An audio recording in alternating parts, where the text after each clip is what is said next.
Son las 8:37, continuamos en Radio Análisis y empezamos de inmediato con nuestro panel de conversación y con la editora general de nuestro departamento de prensa, Montserrat Rolano. Buenos días, Montserrat. Buenos días.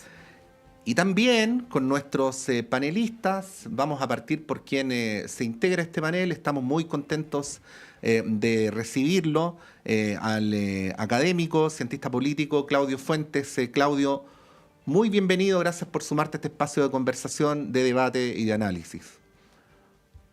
Hola, ¿qué tal? ¿Cómo están? Estoy un poco resfriado, pero estoy aquí. Ya, muy bien. Cosas del otoño, ¿no?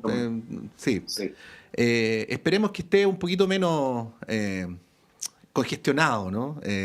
Tomás Duval, Tomás, bienvenido, gracias por estar acá. Hola, muy buenos días, muchas gracias por la invitación. Recupérate, Claudio, recupérate. El invierno llega luego, así que cuidarte. Sí, pues falta harto todavía para que termine el invierno, así que hay que hacerle el aguante. Bueno, el veto a la mesa de la Cámara es más o menos insoslayable que lo podamos comentar, por lo menos así a la pasada, ¿no? Y todas las implicancias que eso tiene en el sector. Hubo, no sé si tanto como la noche de los cuchillos largos, pero sí hubo una recriminación cruzada desde Chile Vamos hacia el Partido Republicano. Lo habían advertido, ayer la diputada Sandón dijo que la responsabilidad iba a ser íntegramente del Partido Social Cristiano y el Partido Republicano. ¿Cómo ven el escenario en esta votación donde Chile Vamos, pese a no estar muy convencidos, igual se plegó, ¿no? Planteó una serie de críticas, pero lo llamativo es que de todas maneras votó a favor esta censura. Y con esto, le propinó una doble derrota a la oposición y fortaleció de alguna manera, ¿no?, a Carol Cariola. Y digo Carol Cariola porque el trasfondo de esto, y lo reconoció así el jefe de bancada del Partido Republicano anoche, tenía que ver con la presidencia de la Cámara, ¿no? Él planteó, Stefan Schubert, planteó que sus diferencias políticas con Carol Cariola estaban en el trasfondo de esta determinación de principios, ¿no?, que dijo el Partido Republicano. Tomás, ¿cómo ves el escenario en la oposición tras este traspié de la oposición?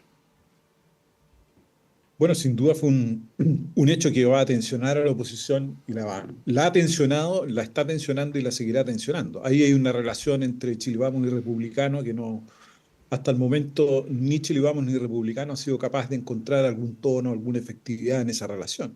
Eso es lo que complica a la oposición.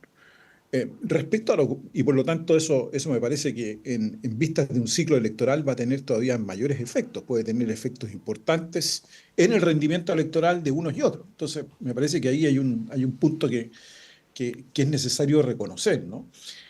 Lo segundo diría yo que me parece que detrás de todo esto, como tú mencionabas, Montserrat, me parece que el Partido Republicano intenta recuperar una agenda que perdió luego de diciembre pasado. Me parece que hay una suerte de intento ahí del Partido Republicano de reposicionar una agenda política que de alguna manera le dé un espacio y un elemento de acción política propia, ¿no? Y en esto me parece que encontró un espacio donde el Partido Comunista había ganado una elección democráticamente, naturalmente, en la Cámara de Diputados, ¿no? Y encontró un espacio, bueno para señalar nuevamente que el Partido Republicano es aquel partido, por decirlo así, parafraseando quizás a ellos mismos, ¿no?, que es el único capaz de enfrentar a esa izquierda, ¿no? Y no esa derecha cobarde como se refiere a Chile Vamos, para decirlo en esos términos. Cobarde Entonces, entreguista, ¿no? Exactamente, Sí, claro. sí. Entonces me parece que ahí hay una acción política propia del Partido Republicano que tuvo esos efectos. Ahora, lo que a mí me llama la atención en lo personal aquí es si Chile Vamos tenía tantos reparos, tantas cuestiones que después ha salido a decir y a vociferar de alguna manera que era inviable, que no se podía. Bueno, ¿por qué votó a favor? Eso yo no tengo ahí una explicación al respecto. Porque si hubiese sido así los reparos, bueno, naturalmente era mejor abstenerse que haber votado a favor. Entonces me parece que ahí Chile Vamos también revela que más bien no sabe cómo relacionarse con esta otra oposición. Creo que ese es el punto de fondo, ¿no? Sí. Y cayó en esta lógica de acusación que obviamente se fue cayendo de a poco y nadie le veía viabilidad alguna. Me parece que eso es lo que revela. O sea, por una parte retomar la agenda del Partido Republicano, y por otra parte revela esta incompetencia, llamémoslo así, de Chile Vamos, de cómo relacionarse con el Partido Republicano. Sí, ahí Claudio quería planteártelo como en dos niveles, ¿ah? Lo que preguntaba Montserrat y lo que contestaba Tomás. Por un lado, no sé si estás de acuerdo, una confusión en el relato de la moción de censura, ¿no? Que yo al menos veo tres cosas, ¿no? Por un lado, los periodistas les preguntábamos a veces a algunos de los parlamentarios de Chile Vamos, ¿no hay anticomunismo aquí? Y decían, no, no hay anticomunismo, pero es evidente que al menos un porcentaje de quienes votaron a favor de la moción son evidentemente anticomunistas. Entonces ahí hay una primera confusión, ¿no? Una segunda confusión que es como la central, ¿no? Esto de vamos a votar a favor, pero no estamos de acuerdo, ¿no? Y una tercera confusión respecto a por qué se votaba como se votaba, que era lo que Montserrat describía respecto al diputado Schubert. O sea, tiene un enunciado que tiene que ver con una supuesta infracción del ministro Elizalde, pero luego se termina reconociendo que es por razones políticas y no por razones de procedimiento, ¿no? Entonces, ese es como un primer nivel que te quería preguntar, la confusión del relato en torno a esta moción que arrastra todo el sector. Y ahí luego te pregunto lo segundo, ¿no? ¿Quién manda en Chile Vamos? Porque ¿cómo se llama? El Consejo Constitucional, ¿no? Sí. En el Consejo Constitucional era entendible que el Partido Republicano fuera hegemónico porque tenía muchos más consejeros que Chile Vamos, pero en este caso Chile Vamos tiene muchos más diputados que el Partido Republicano y parece que la batuta la tienen los republicanos y no Chile Vamos. Bueno, en esos dos planos, ¿cómo lo ves?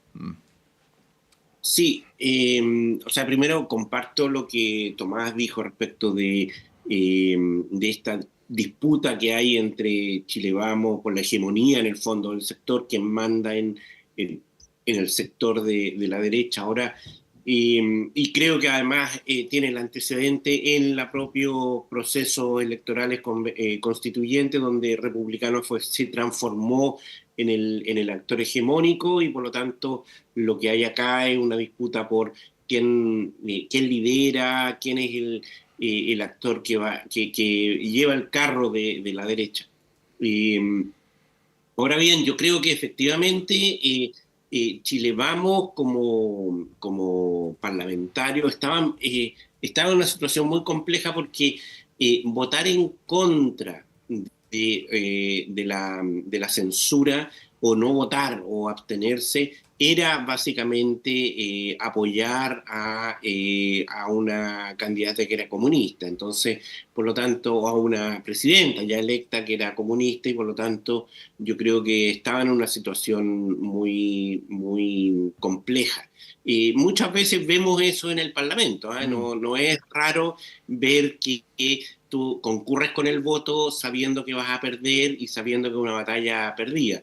Entonces yo creo que por consistencia con su sector, con sus grupos de apoyo, yo creo que fueron a perder en el fondo. O sea, sabían que iban a perder, pero tenían que morir con las botas puestas en el fondo respecto de este argumento. Yo creo que acá le estaban hablando más a su electorado que a una visión más global sobre las estrategias que tienes con el país en el fondo. Respecto de lo segundo, que yo creo que es lo interesante, primero, acá tenemos que pensar que no son Chile Vamos versus Republicano, es la UDI, RN y Republicano, son tres actores. Incluso podríamos agregar Evópoli, pero desde el punto de vista de la hegemonía de votos, la UDI y RN son los más relevantes. Y acá yo creo que efectivamente la gran incógnita para la UDI y para RN es qué estrategia llevar adelante respecto del crecimiento electoral de Republicano. Republicano está disputándole a la UDI principalmente el votante, es un votante duro, un votante más conservador, etcétera, y ese es el electorado que tradicionalmente había sido la UDI, o sea, muchos de los republicanos son ex-UDI, de hecho. Entonces, la pregunta ahí es cómo relacionarse con un partido emergente que viene a quitarme votos y respecto del cual tengo que desarrollar una estrategia o me sumo a su discurso, que es lo que ha pasado en el último tiempo, o marco una distancia alternativa. Se supone que ahora Chile Vamos como coalición va a marcar distancia. Yo veo difícil que en el escenario actual se pueda marcar distancia, primero porque viene la elección municipal y saben que tienen que llegar a un acuerdo con republicanos, incluso si es por omisión, porque si no van a perder mucho caudal electoral, y obviamente la presidencial, donde hay una primera y segunda vuelta, y ahí pueden eventualmente jugar y competir entre ellos. Pero creo yo que acá esta es una pelea de tres actores con una indefinición de la UDI y Renovación Nacional sobre cuál es la mejor estrategia para enfrentar el crecimiento de Republicano. Ahora, Tomás, tomando lo que dice Claudio, esto nos lleva directamente al tema municipal, ¿no? Donde estos tres actores se ven muy visiblemente, y en esto que algunos medios han acuñado como la batalla de Santiago, ¿no? Lo que pasa en la comuna de Santiago, que está bien enredado, la verdad es que ayer no quedó muy claro tampoco, después de pronunciamientos de Renovación Nacional, la UDI, que se contradecían entre sí, entre medio la alcaldesa y futura candidata presidencial Matei, que le habría dado la venia a Mario Desbordes, la bajada de Siches, en fin, el rol de Aldo Duque, que ayer en la noche dijo que él no se iba a bajar y que la única alternativa era que Rodolfo Carter o Johannes Kaiser fueran los candidatos del sector en Santiago. ¿Cómo ves el escenario en Santiago, que es además una comuna muy emblemática, para que vamos a hablar del sector oriente, y cómo esto podría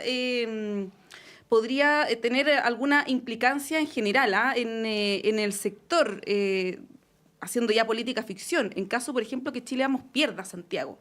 Esto obviamente podría ser bien devastador para el sector. ¿Cómo lo analizas? Sí, yo creo que tomando un poco lo que decía Claudio, Santiago refleja esta disputa de estos tres partidos, ¿no? Y sin tener claridad en cuál es efectivamente la estrategia. A mí me parece que lo que sucedió en Santiago es realmente un laboratorio de lo que está sucediendo, ¿no? Si uno lo mira, estamos en medio de negociaciones municipales donde se están definiendo las candidaturas en distintos municipios, ¿no? Y entre medio hay un pacto casi por omisión o no en algunas partes con el Partido Republicano. Entonces eso hace una negociación bastante más compleja. Pero lo que sucedió en Santiago me parece que si uno lo mira, por ejemplo, desde la perspectiva, yo entiendo lo que está planteando la UDI. La UDI, por ejemplo, tenía un municipio que tenía alcalde en Las Condes, apareció un tercero por fuera, que es Marcela Cubillo, y se quedó con la alcaldía, ¿no? En Barnechea era su alcalde y resulta que no pudo ni siquiera incorporar tuvo que ir a primarias, ¿no? Y van a haber primarias. Y lo que ocurrió en Santiago, básicamente después de la bajada de Sebastián Sichel, donde Sichel no quería competir ni en primarias ni en nada, quería ir solamente como candidato único. Me parece que eso ahí, de alguna manera, la UDI resintió, porque me parece que miró algo muy similar a lo que le había sucedido en Las Condes, es decir, que Renovación Nacional junto quizás a la futura candidata presidencial, Evelyn Matei, habían puesto un candidato, habían definido un candidato y era el candidato del pacto, independiente de quién más fuera posible. Entonces me parece que eso es lo que avivó las tensiones. Y evidentemente Santiago es una comuna emblemática en el cual la oposición debiera tener una carta que pudiese ser competitiva o más bien ganar esa elección. O sea, quién se asoma al balcón, por decirlo así, después de la elección municipal va a ser muy importante. Entonces yo creo que eso es lo que, como símbolo, ¿no? No Sí. tiene otro, ¿no? Como símbolo, ¿no? Entonces me parece que ahí está la disputa. Ahora, me parece que en el día de hoy eso se va a despejar, que va a ser Desbordes el candidato, pero efectivamente revela tensiones internas muy fuertes en medio de estas negociaciones. Sí. Bueno, más temprano acá Undurraga dijo, tengo entendido. Pancho Undurraga. Sí, Undurraga, el diputado del Distrito 11, no de Bópoli. dijo, tengo entendido, yo sacaría del análisis de discurso el tengo entendido, pero así partió, ¿no? Tengo entendido que en las próximas horas Chile Vamos va a ratificar a Desbordes como candidato único. Pero eso, Claudio, no resuelve el problema Duque, ¿no? Y bueno, volvemos al tema, a propósito de cómo lo planteaba Montserrat, de cuáles son las dificultades como más estructurales con las que el sector está enfrentando las municipales. Fíjate que ayer en este mismo panel, Octavio Avendaño hizo una afirmación cuya radicalidad, vamos a decirlo así, no siendo Octavio un radical, ¿no? Me llamó la atención, dijo, estoy seguro que a Chile Vamos le va a ir muy mal en las elecciones municipales, y explicó las razones, pero dentro de esas razones estaba el tema de la dispersión, de las pugnas internas, de la división eventual en algunas comunas, pero además de su falta de disposición a competir en aquellos lugares donde tiene que ganar para poder decir que ganó, ¿no? Bueno, si pensamos Santiago metafóricamente, ¿no? ¿Cómo lo vería?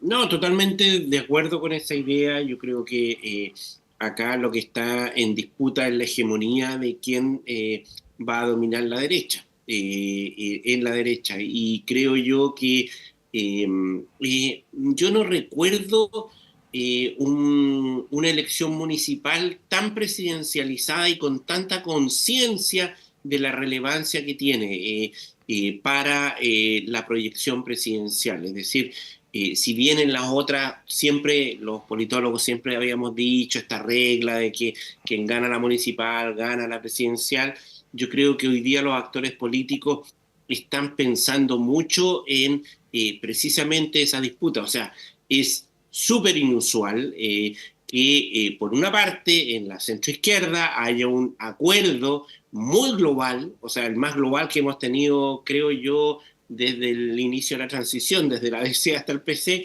poniéndose de acuerdo para una municipal. Eso es básicamente, no es la buena voluntad, es calcular el interés que hay detrás de la presidencial.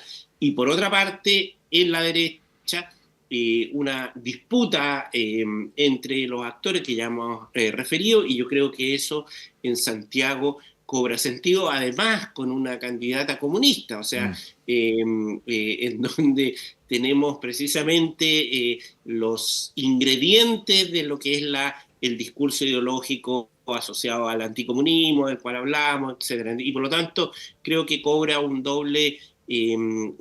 doble simbolismo la batalla por Santiago.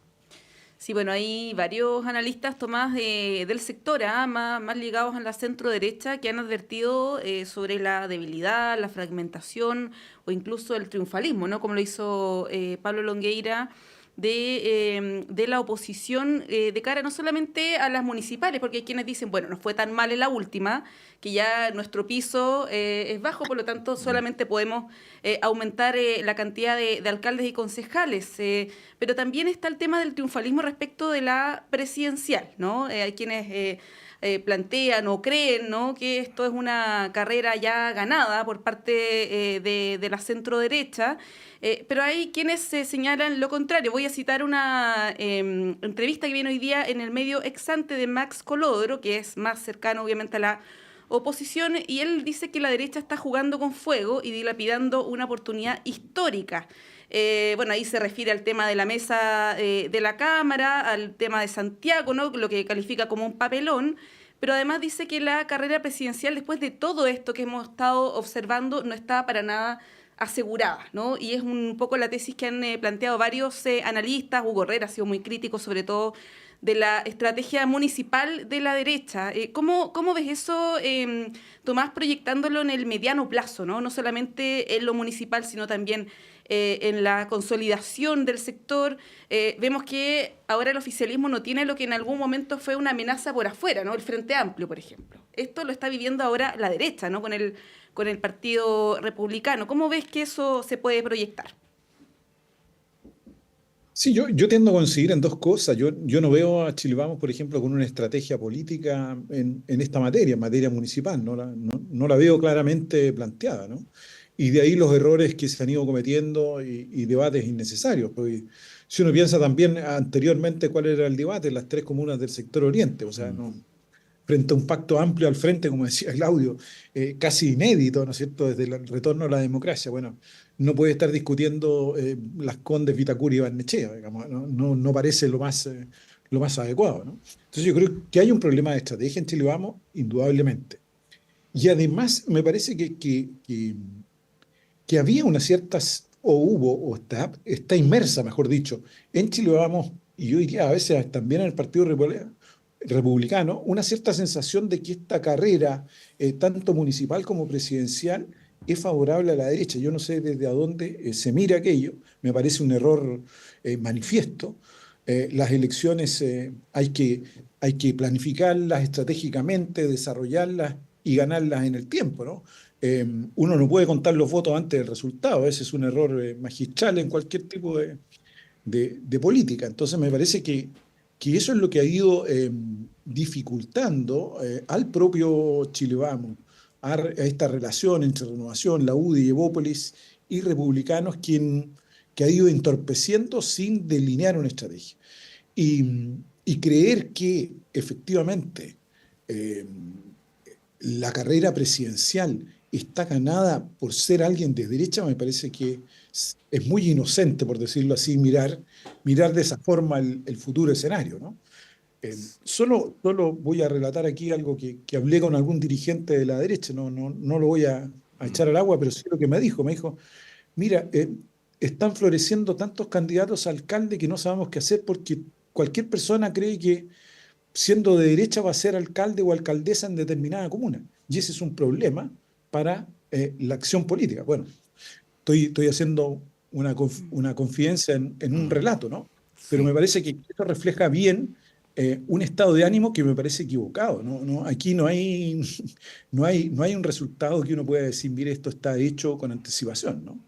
Sí, bueno, y se nos acaba el bloque, pero está adicionalmente el tema del ofrecimiento de una alternativa, porque a la derecha le fue tan bien con la bandera casi única de la delincuencia, de la seguridad ciudadana, que quizás se ha dormido en decirle al país qué haría mejor si estuvieran ellos en vez de Boric en el gobierno, ¿no? Y ahí se ve ¿Cuál es su proyecto un político, vacío en en términos de relato, de discurso, que es bien notorio. Me parece que es más una descripción de mi parte que una opinión. No sé si lo ven de esa manera o quieren agregar algo al punto antes de que vayamos a la pausa. Claudio.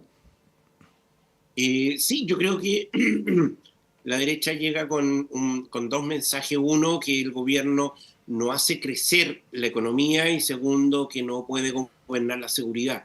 Y yo creo que en el relato del crecimiento comienza a ser cuestionado, porque efectivamente hay algunos, comillas, brotes verdes. Y en segundo lugar, en la seguridad, vamos a ver qué va a pasar en estos 2 años que vienen.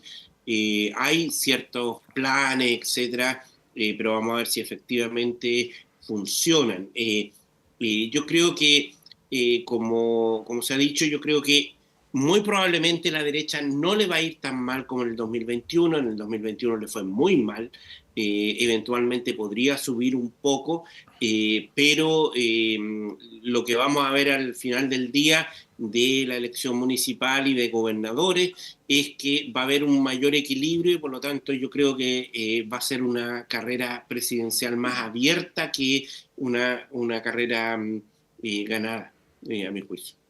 Sí, bueno, además se plantea mucho desde la oposición esto del 30%, del gobierno del 30%, que es una cifra importante si uno compara los gobiernos anteriores, pero la verdad es que la oposición tiene un nivel de aprobación que es menos de la mitad de ese 30%, y eso no se le ha puesto atención.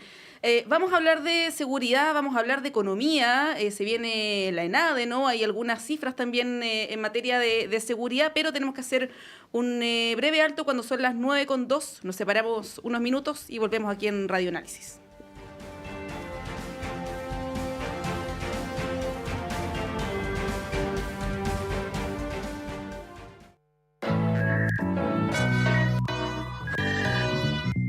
Descubre el conocimiento, la cultura y la investigación en Universidad de Chile Podcast, el espacio que te acerca a la ciencia y la academia.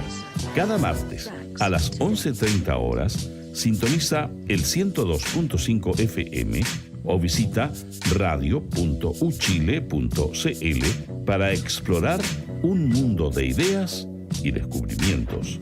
Producido por el equipo de prensa de la Universidad de Chile, este podcast es tu ventana a la excelencia académica y cultural. No te pierdas Universidad de Chile Podcast. Todos los martes a las 11:30 horas en el 102.5 FM y acompáñanos en este apasionante viaje de conocimientos.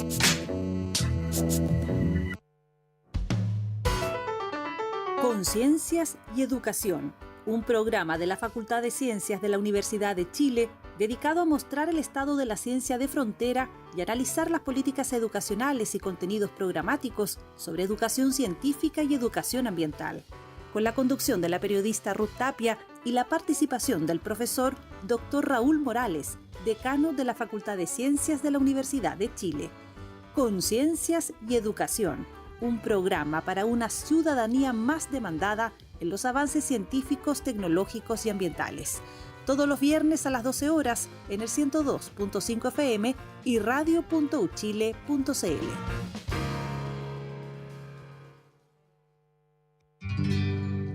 Descubre el fascinante mundo del patrimonio cultural chileno en Chile, su tierra y su gente. Cada domingo, de 11 a 13 horas, te invitamos a explorar la riqueza de nuestro país diverso y emblemático. Únete a nosotros en Radio Universidad de Chile, 102.5 FM y en www.radio.uchile.cl para conocer más sobre nuestra identidad cultural.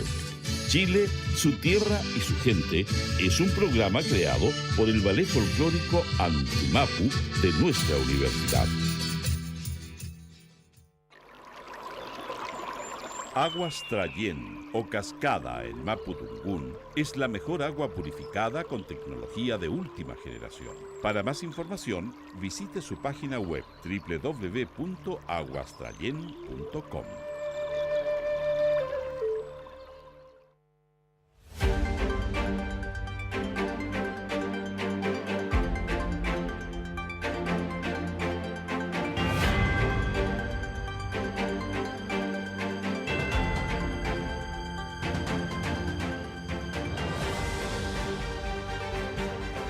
Estamos de vuelta, son las 9:05, continuamos en Radio Análisis y queremos llevarlos al tema macroeconómico, dicho de algún modo, o a la relación entre el gobierno y los empresarios, dicho de otro modo. ¿Y por qué aquí y ahora? Bueno, porque pasado mañana es el encuentro del ENADE, que en principio no es más que un encuentro, pero tiene un carácter ritual importante, porque es el encuentro cara a cara del presidente de la República con el gran empresariado.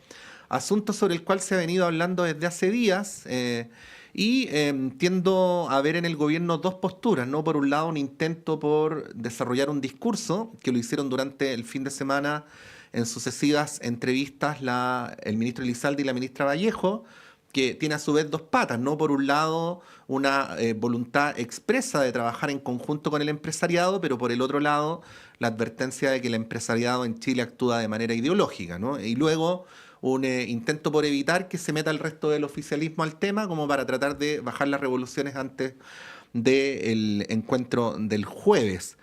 Lo que el gobierno reclama, y ahí les doy la palabra, es primero que los números macroeconómicos están bien, por lo tanto no se le podría imputar a este gobierno una postura antiempresarial.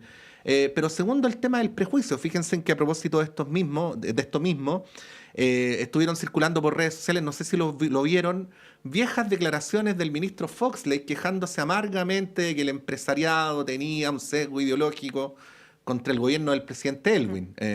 Imagínense, entonces como que da la impresión, por lo menos aquí lo planteo como hipótesis, es que a pesar de que al empresariado nunca le va mal, cuando no gobierna la derecha, tiene una postura discursiva al menos de desconfianza, de confrontación, en fin. Bueno, ¿cómo analizan este cuadro que obviamente va a terminar por cuajar el próximo jueves cuando sea el encuentro de ENADE? Claudio. A ver, yo creo que creo que el título de la reunión de esta ENADE, que se llama Contra Inmobilis, contra el inmovilismo, refleja un poco el espíritu o lo que está en la sustancia de la convocatoria. Es decir, la idea de que estamos estancados, no nos movemos, ¿cierto? La idea del inmovilismo que hay. Yo creo que esa percepción ha estado instalada en los últimos 2 años de un gobierno que, lo que tú decías, Elizalde, Vallejo, diciendo nosotros cambiamos el discurso, estamos apostando por el crecimiento, y un empresariado que señala que no. Yo creo que adicionalmente hay 2 elementos que son bien gravitantes en la discusión, que tiene que ver, uno, con la política, es decir, la falta de consensos y acuerdos.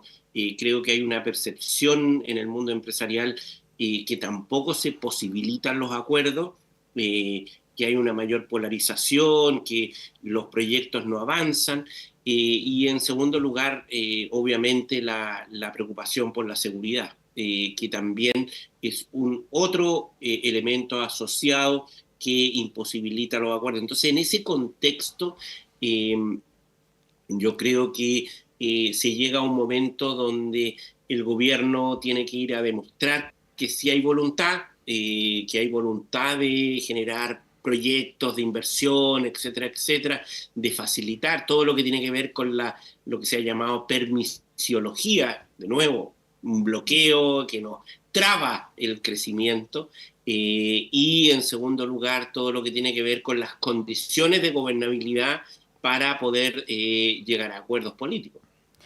Sí, bueno, Tomás Duval, esto tiene varias aristas, ¿no? Por un lado, el gobierno a través del ministro Marcel, con las cifras económicas que no son para descorchar una champaña, pero son mejores que las que se habían previsto inicialmente. El ministro Marcel viajando a Estados Unidos para reunirse con inversionistas, dando señales también, ¿no?, en esa línea, pero por otro lado tenemos episodios que pueden ser más o menos anecdóticos, no sé cómo lo consideran ustedes. El ministro Grau yendo a jugar una pichanga al momento en que se desarrollaba una cena muy importante de la minería. Las constantes confrontaciones de la ministra del Trabajo con los empresarios, primero por el tema de los sueldos, ¿no? Y luego ahora por las 40 horas, con un tono que es bien beligerante de lado y lado, ¿eh? Esto no se trata de apuntar con el dedo a nadie. ¿Cómo ves eso, Tomás? ¿Crees que se justifica esta desconfianza de un sector empresarial que tampoco ha sido muy dado a colaborar, por ejemplo, en materia de pacto fiscal, ¿no? Más sí ocurrió eso respecto de las 40 horas hace un par de años. ¿Cómo ves esta relación tensa a ratos entre el gobierno y el sector empresarial? A mí me parece que el sector empresarial este año endureció los términos frente a las políticas de gobierno. Si uno mira todos los dichos ocurrido hace un mes atrás, producto, ¿no es cierto?, de todas estas juntas de accionistas, donde cada uno de los grupos económicos se encargó de enfatizar en una línea cuáles eran las dificultades y los problemas que había para desarrollar la actividad empresarial. Me parece que ahí hay un cambio de discurso bastante fuerte por parte de los grupos empresariales, ¿no?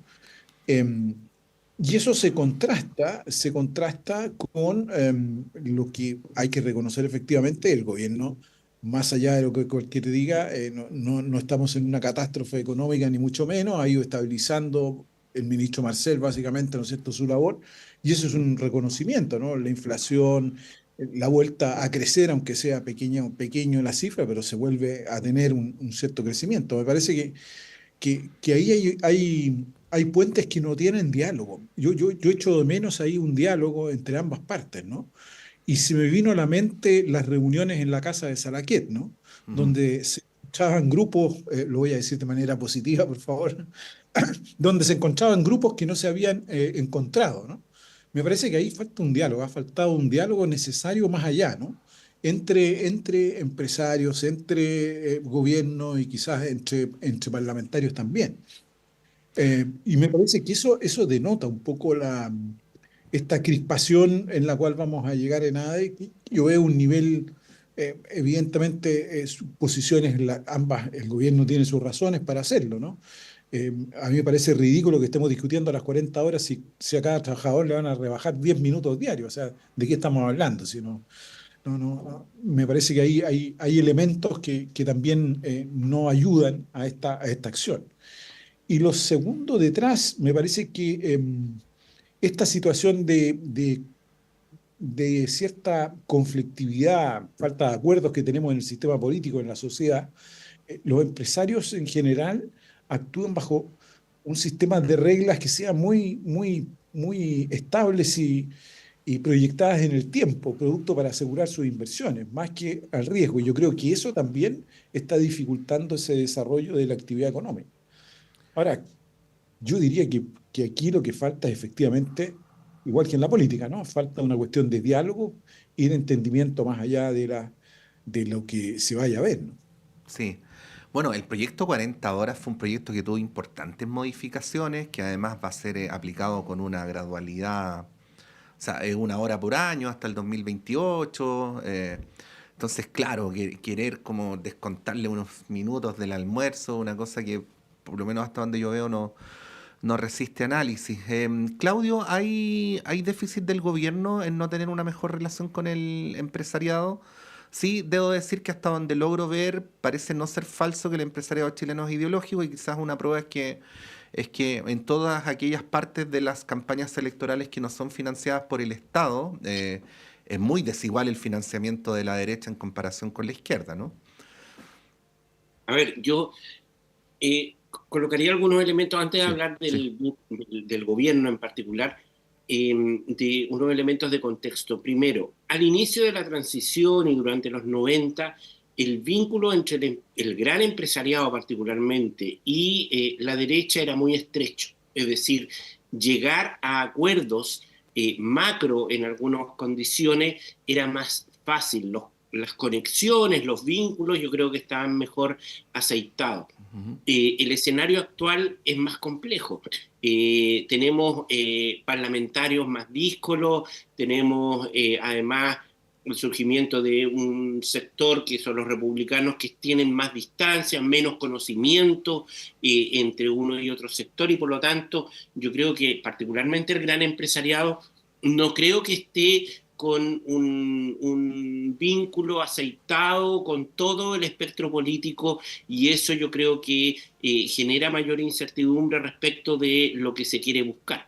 Segundo, efectivamente dentro del gobierno, yo creo que hubo dos momentos. Uno, cuando llega el gobierno a instalarse, tiene menor conocimiento respecto de los grandes grupos, de quiénes son los actores clave, no había mucho conocimiento, y eso impacta en la política. O sea, Mm. cuando lo que Tomás decía, no habían puentes, es porque hay interlocutores con los cuales tú hablas. O sea, si tuvimos 30 años o 20 y tantos años de vínculos ya conocidos, y de pronto llega un sector que es totalmente nuevo, que viene con nuevas visiones, etcétera, se producen estos impases, tú no sabes con quién estás dialogando. Y lo último es lo que ustedes mencionaban respecto de la diferencia Grau-Marcel, por Mm. ejemplo. Ujú. A Marcel es un diablo conocido, es decir, diablo en el sentido bueno de la expresión, no sé si hay una expresión buena para diablo,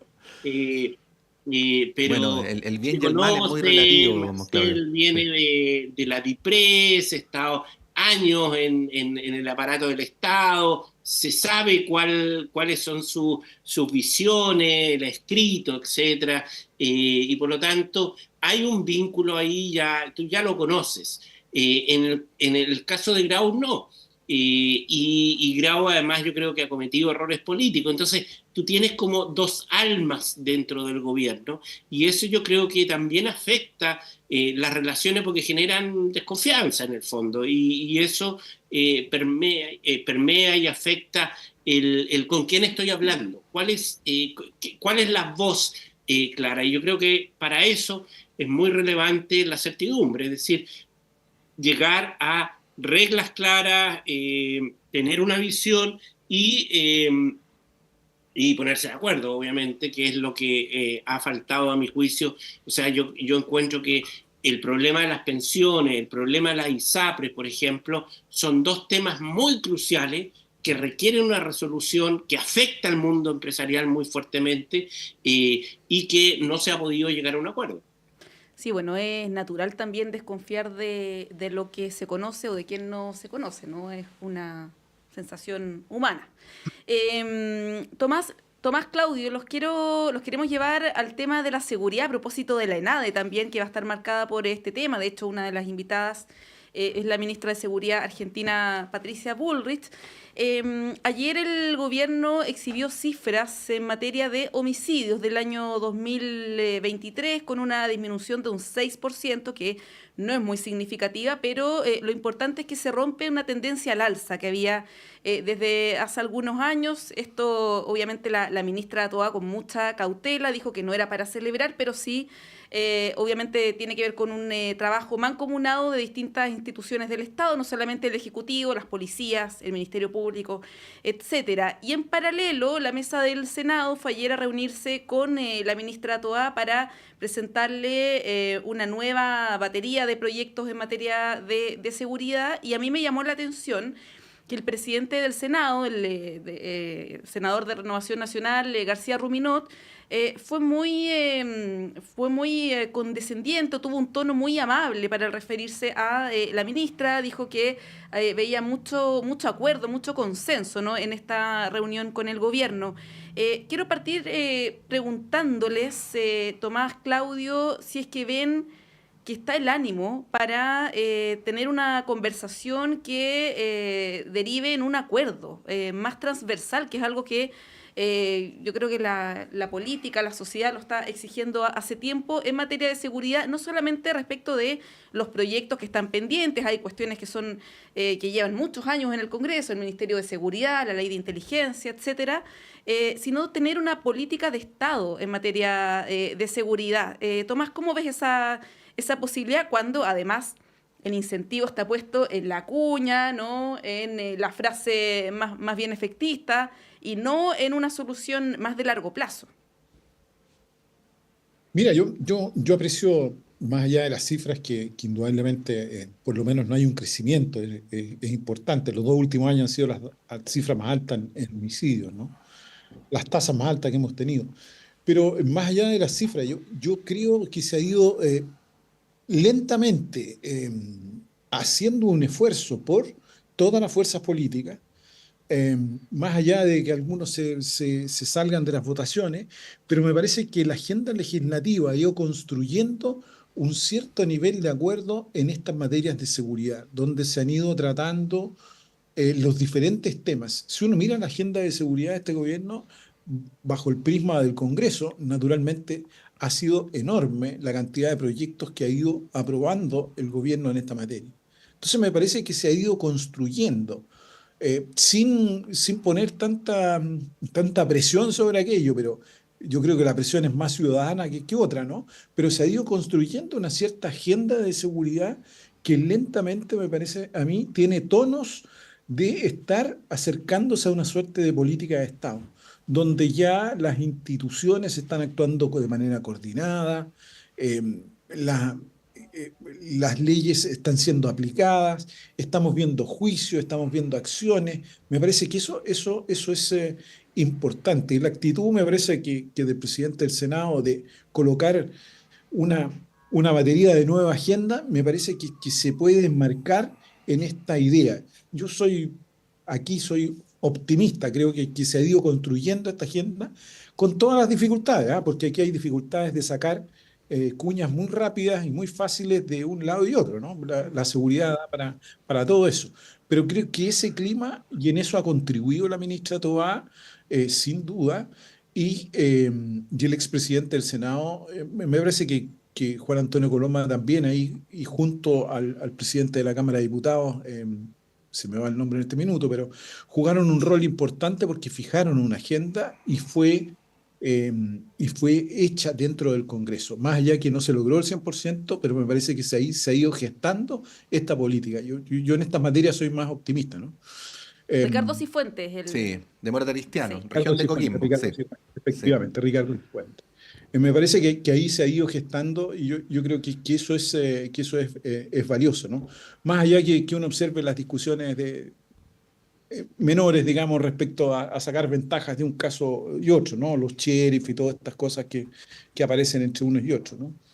Sí, Y le hago Claudio. un paréntesis también, Sí. las elecciones municipales son bastante buenas, fíjate, porque uno ve a todos los alcaldes activos en esta materia. Me parece que debiéramos tenerla quizás todos los días, ¿no? Sí, a veces demasiado activos, ¿ah? De repente salen con algunas propuestas un poco extrañas, pero bueno, Se en ponen fin. creativos. Sí, se ponen creativos. Claudio.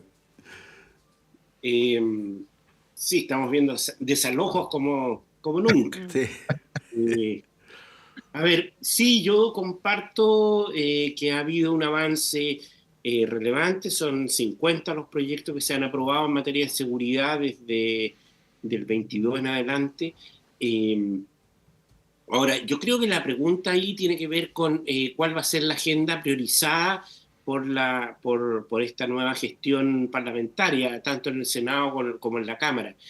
Llama la atención de que en general los actores políticos y expertos también han señalado que hay 3 o 4 ámbitos cruciales que requieren ser reformados y son precisamente aquellos que están pendientes. Es decir, la reforma de coordinar al ámbito de seguridad. Ministerio de la Seguridad está pendiente. Inteligencia. Es fundamental tener una inteligencia profesional, buena, etcétera. También ha estado pendiente y está trabado. Uso de la fuerza, que es el proyecto de ley que ha estado trabado también y que genera dificultades, creo que también es bien crucial, y todo lo que tiene que ver con secreto bancario por la ruta del dinero, en el fondo, que afecta a los movimientos de plata. Son 4 ámbitos cruciales y que ha estado frenado. Entonces la pregunta, aparte de la buena voluntad, que yo creo que efectivamente se ha impulsado una lógica de aprobaciones de proyectos, es si se va a llegar a tocar esos asuntos que son más gruesos, más de larga duración, porque son cambios institucionales, cambios en la forma en que se ha trabajado y hasta qué punto eso llega a suscitar acuerdos. Aumento de pena, todo lo que tiene que ver con nueva tipificación de delitos, digámoslo, tabla más de fácil despacho que estos otros temas que están paralizados o con muchas dificultades o en la Cámara o en el Senado.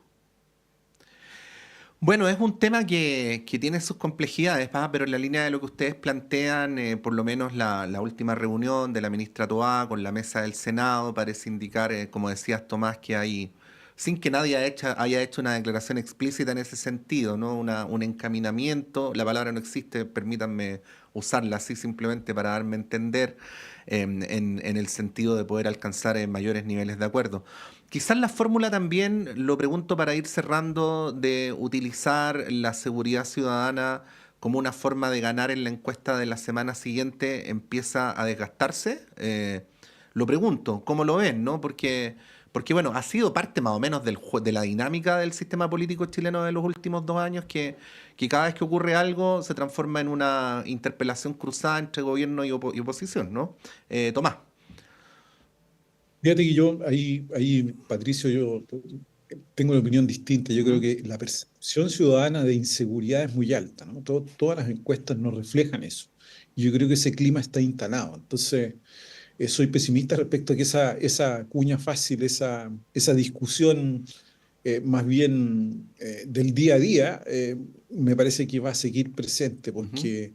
porque está esa sensación de inseguridad, ¿no? Es muy alta. Si uno mira Mm. las últimas encuestas especializadas para Ciudadana y otras en la materia, son niveles demasiado altos. Entonces, creo que ahí hay una cuestión instalada y ese es un problema, ¿no? Hay Mm. una percepción instalada en la ciudadanía más allá de lo que estamos comentando, de estos avances o los problemas que tenemos en la agenda, ¿no?